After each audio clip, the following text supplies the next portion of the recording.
Следващата изба, която бих искал да ви представя, е от Екстремадура, Bodegas Оран. Оран произвежда разнообразни вина, основно използва червения сорт Темпранилlo, който няма никакво сходство с Темпранилото от Ривера, с Темпранилото от Риоха или с Темпранилото, например, от Хумия. Съвсем различно изразяване на Темпранилото. Всяко вино, произведено от Оран червено, има различни характеристики и е много интересно само по себе си.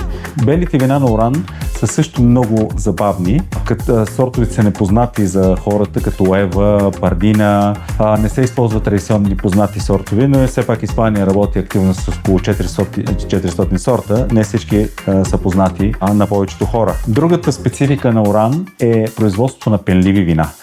Bodegas Оран произвежда изключително добри пенливи вина, традиционен метод кава. Използват се Макабел, Париада и Шарело, винаги в различни съотношения. Също се използва едносортово шардоне, Дел Кава, разрешено отскоро. Така че има голямо разнообразие на Bodegas Оран. Бих казал, че една от избите с най-добри показатели цена-качество.